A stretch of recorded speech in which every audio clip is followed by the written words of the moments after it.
Ինչպես գիտենք 2008 թվականի մարտի 1-յան դեպքերի արդիվ նախաձեռնված քերական վարույթով նախաքննությունը 2021 թվականի հոկտեմբերի 23-ից շարունակվում է Հայաստանի Հանրապետության հակակոռուպցիոն կոմիտեում։ Քերական վարույթը բազմաթրվակ է, նյութերը բաղկացած են ավելի քան 600 հատորներից։ Քերական վարույթով իրականացվելիք վարութային գործողությունների ծավալով պայմանավորված 2025 թվականին նախաքննության կատարումը հանձնարարվել է համատեղ քննչական խմբի, որի կազմում ընդգրկվել են Հայաստանի Հանրապետության քննչական կոմիտեի եւ Հայաստանի Հանրապետության հակակոռուպցիոն կոմիտեի 24 քննիչներ։ Մարդու իրավունքների եվրոպական դատարանը 2025 թվականի սեպտեմբերի 18-ին հրապարակել է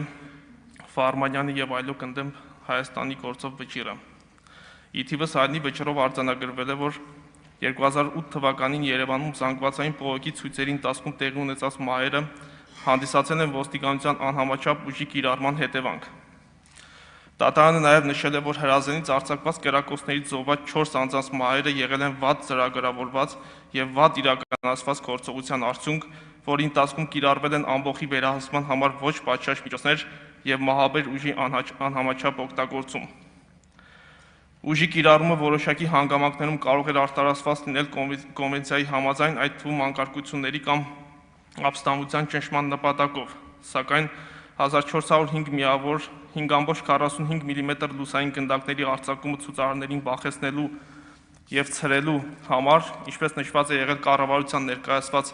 փաստաթղթերում, եղել է բացարձակ անհամաչափ։ Այդպիսի չտարբերակված եւ կամայական կերպով բարձր մահաբերություն ունեցող զենքի կիրառումն անընդունելի է, հատկապես հաշվի առնելով ոչ մահաբեր զինատեսակների կիրառման ծավալները, ընդամենը 270 դատարկ փամփուշտ եւ 191 ռետինե գնդակ։ Այս կապակցությամբ հարկ է արձանագրել, որ 2018 թվականից հետո կատարված նախաքննությամբ հիմնավորվել է, որ 2008 թվականի մարտի 1-ի երեկոյան Երևան քաղաքի Լեո, Պարոնյան եւ այլ փողոցներում արդեն իսկ տեղակայված են եղել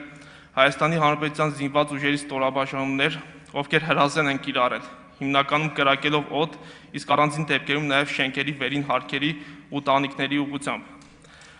Այս հանգամանքը քողարկելու եւ զինված ուժերի մասնակցությունը բացառելու նպատակով բազմաթիվ ոստիկանության զորքերի եւ այլ ստորաբաժանումների ծառայողները քննության ընթացքում տվել են ուղղորդված բովանդակությամբ կեղծ ցուցմունքներ, որ իբրև իրենք են մարտական հրազենով կրակոցներ արձակել։ Հայաստանի Հանրապետության ոստիկանության զորքերում եւ ոստիկանության Երևան քաղաքի վարչության Էրեբունու բաժնում կազմվել են նաեւ ծառայողական քննության կեղծ նյութեր։ Այսինքն ակնհայտ է, որ մարտական փամփուշտներով կրակոցներ արձակած զինված ուժերի ներկայացուցիչները չեն հարցաքննվել, նրանց գործողություններին որևէ գնահատական չի տրվել, քանի որ քննությունն ի սկզբանե կրակոցների արձակումը վերագրել է ոստիկանության զորքերի առանձին զինծառայողների, ինչն իրականությանը չի համապատասխանել։ Այս մասով կատարվում են համապատասխան ապացուցողական եւ վարութային այլ գործողություններ, գործընթացի հետ առնչություն ունեցած պաշտոնատար անձանց արարքներին իրավական գնահատական տալու համար։ Դատարանը KS-23 տեսակի հատուկ միջոցից արձակված Չերյոմուխայի 7 գազային նռնակից սպանված 3 անձանց մասով արձանագրել է, որ հատուկ միջոցներն ակնհայտորեն պատշաճ չեն կիրառվել, հաշվի առնելով վնասվածքների ծանրությունն ու տեղակայումը։ Դատարանը պարզել է, որ նռնակները ամենայն հավանականությամբ արձակվել են ուղղակի հարթ անկյունով։ Պարզ չէ, թե արդյոք ոստիկանները, որոնց թվում եղել են երիտասարդներ եւ անփորձ զինծառայողներ, ունեցել են հստակ հրահանգներ, անցել են արդյոք համապատասխան պատրաստվածություն, թե ոչ, կամ նրանց գործողությունների նկատմամբ պատշաճ վերահսկողություն իրականացվել է, թե ոչ։ Այս մասով հարկ է նշել, որ 2008-ից 2018 թվականների ընթացքում քննությունն առաջ է քաշել միայն այն վարկածը, որ KS-23 տեսակի հատուկ միջոցները կիրառվել են ոստիկանության զորքերի բացառապես այն ծառայողների կողմից, ում անվամբ դրանք հաշվառված են եղել եւ այդ անձինք հատուկ միջոցի կիրառման նպատակով անցել են հատուկ պատրաստվածություն։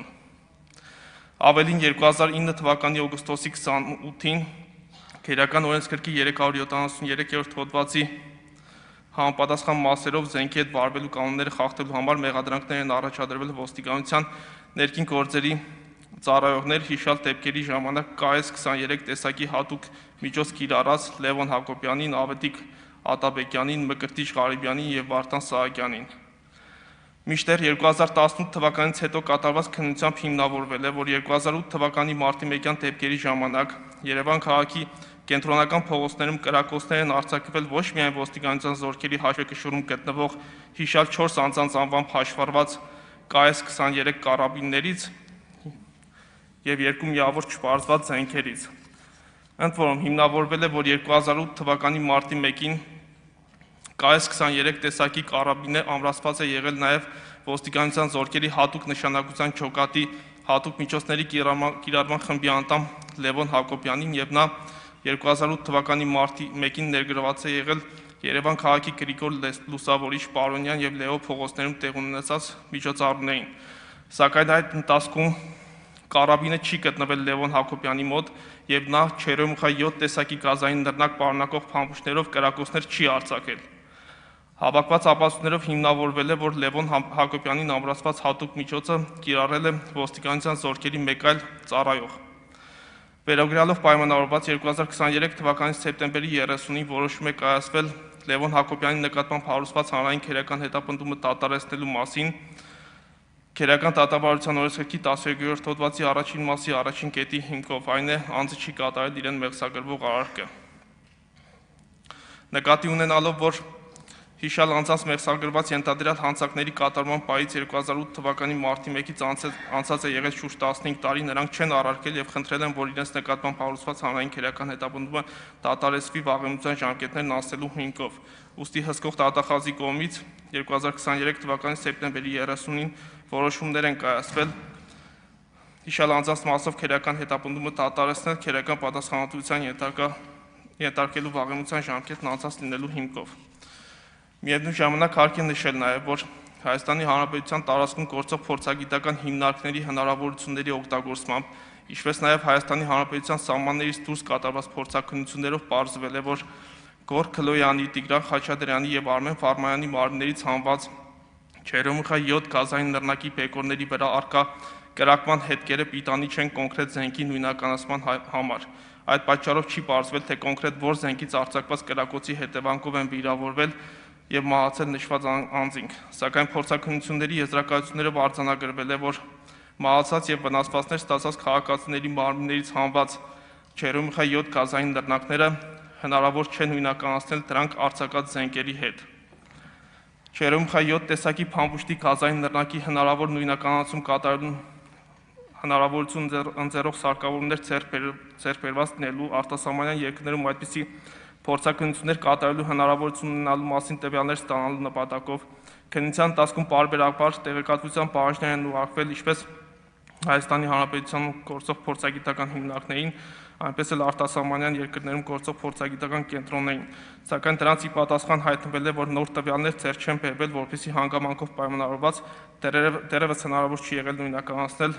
Չերեմուխա 7 տեսակի փամփուշտի գազային նռնակը կրակող զենքի հետ։ Դատարանի որոշմամբ նշվել է նաև, որ Ազատության հրապարակում ոստիկանության ներխուժումն ակնհայտորեն սրել է իրավիճակը և հասարակական կարգի վատթարացումն առավել քան կանխատեսելի է եղել։ Այս մասով հարկ է նշել, որ ներկայում քերական վարույթի շրջանակներում հանրային քերական հետապնդում է հարուցվել Հայաստանի Հանրապետության ոստիկանության պետի նախկին տեղակալ Սաշա Աղաֆյանի նկատմամբ, ով մեղադրվում է 2003 թվականի ապրիլի 18-ին ընդունված Հայաստանի Հանրապետության քերական օրենսգրքի 38-309 հոդվածի երկրորդ մասով։ Այն բանի համար, որ նա զբաղեցնելով հիշյալ պաշտոնը 2008 թվականի մարտի 1-ին անցնելով իր պաշտոնական լիազորությունները այլ հանձանց հետ հանցակցությամբ կազմակերպել է ոստիկանության տարբեր ստորաբաժանումների կողմից բռնության և հատուկ միջոցների գործադրմամբ զուգորդված Երևան քաղաքի Ազատության հրապարակում նստացույց անող խաղաղ ցուցարարներին ցրելու, ապա քաղաքի կենտրոնական հատվածներում նրանց կուտակումները, հնարավոր ցույցերն ու հավաքները բացառելու գործողությունները։ Այդ անձանց իրավունքներին և օրինական շահերին, հասարակության և պետության օրինական շահերին, քաղաքական ընդդիմության նկատմամբ քերական հետապնդմանը, այլ ոչ թե ոստիկանության գործողությունների գնահատմանը, ինչը ստեղծել է քաղաքական կողմնակալության տպավորություն։ Մի շարք ոստիկաններ ներգրավված են եղել ամենակարևոր ապացույցների ձեռքբերման մեջ, օրինակ բալիստիկ եզրակացությունների կազմմանը, ինչը ևս ավելի է նվազեցնել քննության անկախության երաշխիքները։ Այս մասով հարկ է նշել, որ քերական վարույթով հանրային քերական հետապնդում է իրականացում նաև դատաձգաբանական փորձաքննություն իրականացրած փորձագետ Հովհաննիսյանի նկատմամբ, ով մեղադրվում է 2003 թվականի ապրիլի 18-ին ընդունված քերական օրենսգրքի 38-349 հոդվածի 3-րդ մասի առաջին կետով, քանի որ Քննությամբ հիմնավորվել է, որ նա որպես փորձագետ օժանդակել է ապացույցներ կեղծելու գործընթացին։ Մեղադրյալ Հովհաննիսյանի գտնվելու վայրը չի պարզվել եւ նրա նկատմամբ հայտարարվել է հետախուզում։ Դատարանը որոշմամբ նշել է նաեւ, որ լուրջ փորձեր չեն եղել բողոքի ցույցերը ճնշելու ժամանակ AK-74 ինքնաձիգեր եւ Մակարով ատրճանակներ օգտագործող ոստիկանական ուժերին նույնականացնելու եւ հարձակնելու համար։ Ոչ մի պատշաճ քայլ չի ձեռնարկվել 3 զոհերի մարմիններից հանված փամփուշտները դրանք արձակած զենքերի հետ համադրելու համար կամ թե ինչ է պատահել նրանց, ովքեր սպանվել են չվերականգնված փամփուշտներից կամ անհայտ առարկայից։ Այս կապակցությամբ հարկ է նշել, որ քրեական վարույթով հիմնավորվել է, որ 2008 թվականի մարտի 1-ին եւ 2-ին Երևան քաղաքում տեղի ունեցած իրադարձությունների ժամանակ զինված ուժերի ապօրինի մասնակցության հանգամանքը թաքցնելու նպատակով Հայաստանի Հանրապետության բարձրաստիճան պաշտոնատար անձանց կազմակերպմամբ քրեական վարույթով նախաքննություն իրականացնող քննչական խմբի առանձին անդամներ եւ ոստիկանության պաշտոնատար անձինք փոխել են դեպքի վայրի զինությամբ հայտնաբերված եւ փորձաքննության օբյեկտ հանդիսացող կրակված պարկուշները, ինչպես նաեւ կազմել եւ քրեական գործին գծել են իրականությանը չհամապատասխանող տեղեկություններ պարունակող դատավարական փաստաթղթեր, թաքցրել կատարված հանցագործության դեպքերը։ Բացի այդ, սպանված եւ մարմնական վնասվածքներ ստացած անձանց մարմիններից հանվել են 5.45 եւ 9 մմ տրամաչափի հրազաններից արձակված 6 հատ գնդակներ, որոնց փորձագիտական հետազոտմամբ պարզվել է, որ դրանք արձակվել են 5 տարբեր հրազաններից։ Հետևաբար ակնհայտ է, որ 3 զոհերի մարմիններից հանված փամփուշտները դրանք արձակած զենքերի հետ իրական համադրում չէր կարող կատարվել։ Ավելին, նման պայմաններում վարույթ իրականացնող մարմինը ներկայում նույնպես զրկված է համապատասխան փորձաքննությունների միջոցով պարզել, թե մարտի 1-յան իրադարձություններից հետո Երևան քաղաքի կենտրոնական փողոցներում հայտնաբերված 1000-ից ավել պարկուշները կոնկրետ որ զենքերից են կրակված եղել։ Ի ժամանակի ընթացքում Պաշտպանության նախարարության եւ ոստիկանության հաշվեկշռում գտնվող բազմաթիվ ինքնաձիգեր խոտանվել են, հալման միջոցով ոչնչացվել, կորել կամ այլ պատճառով հանվել շրջանառությունից։ Այս դրվագներով քրեական վարույթով ստեղծված քննչական խմբի անդամներից Արմեն Հակոբյանին մեղադրանք է ներկայացվել քրեական օրենսգրքի 308-րդ հոդվածի 2-րդ մասով եւ նրա վերաբերյալ քրեական վարույթը մեղադրական եզրակացությամբ ուղարկվել է դատարան։ Քրեական գործով նախաքննություն իրականացած քննչական խմբի ղեկավար Վահագն Հարությունյանը նույնպես ներգրավել է որպես մեղադրյալ 2003 թվականի ապրիլի 18-ին ընդունված քրեական օրենսգրքի 308-րդ հոդվածի 2-րդ մասով, 38-349-րդ հոդվածի 3-րդ մասի առաջին կետով, 309-րդ հոդվածի 2-րդ մասով եւ 38-314-րդ հոդվածի առաջին մասով։ Այն բանի համար, որ որպես քննչական խմբի ղեկավար կազմակերպել է քննչական խմբի քննիչների եւ ոստիկանության ծառայողների կողմից դեպքի վայրի զինությամբ հայտնաբերված եւ փորձագետներին ներկայացված տարբեր տրամաչափի կրակված պարկուշները փոխելու գործընթացը, ինչպես նաև խեղաթյուրել Հայաստանի Հանրապետության զինված ուժերի մասնակցությունը մարտի 1-յան իրադարձություններին, այդ կերպ օժանդակելով մարդու իրավունքների եվրոպական դատարանում Հայաստանի Հանրապետության կառավարության լիազոր ներկայացուցիչի պաշտոնը զբաղեցրած Գևորգ Կոստանյանի կողմից առանձնապես ծանր հանցագործություն թաքցնելուն եւ պաշտոնական կեղծիքներ կատարելուն։ Վերջինը եւս գտնվում է հետախուզման մեջ, խափանամիջոց կիրառված չէ։ Նախին գլխավոր դատախազ Գևորգ Կոստանյանի այս թվակով ներգրավել է որպես մեղադրյալ 2003 թվականի ապրիլի 18-ին ընդունված քրեական օրենսգրքի 38-308-րդ հոդվածի 2-րդ մասով, 38-340-րդ հոդվածի 3-րդ մասով եւ 314-րդ հոդվածի առաջին մասով։ Նա նույնպես գտնվում է հետախուզման մեջ։ Այնուամենայնիվ հարկ է նշել, որ 2018-ից 2019 թվականներին տարբեր անձանց կողմից քննության ներկայացվել են դեպքի վայրից հայտնաբերված կրակված պարկուշներ, գնդակ եւ փամփուշտ ու նշված օբյեկտներով նույնպես իրականացվում է փորձաքննություն։ Մասնավորապես ներկայում Հայաստանի Հանրապետության քննչական կոմիտեի փորձաքրեագիտական կենտրոն ՊՕԱԿ-ում իրականացվող փորձաքննության շրջանակներում պարբերաբար հետազոտությանն են ներկայացում 9 մմ տրամաչափի Մակարով տեսակի ատրճանակները, որոնցով իրականացվում են համեմատական հետազոտության աշխատանքները եւ համեմատվում են սպանված Դավիթ Պետրոսյանի եւ Զաքար Հովհաննիսյանի դիակներից հանված 9 մմ տրամաչափի փամփուշտի կրակված գնդակների եւ այլ օբյեկտների հետ։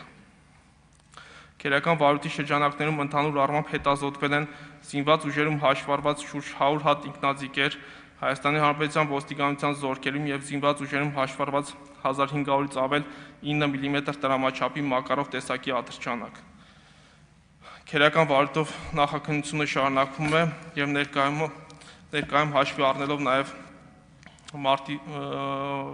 1-յան իրադարձությունների կապակցությամբ մարդու իրավունքների եվրոպական դատարանի կայացրած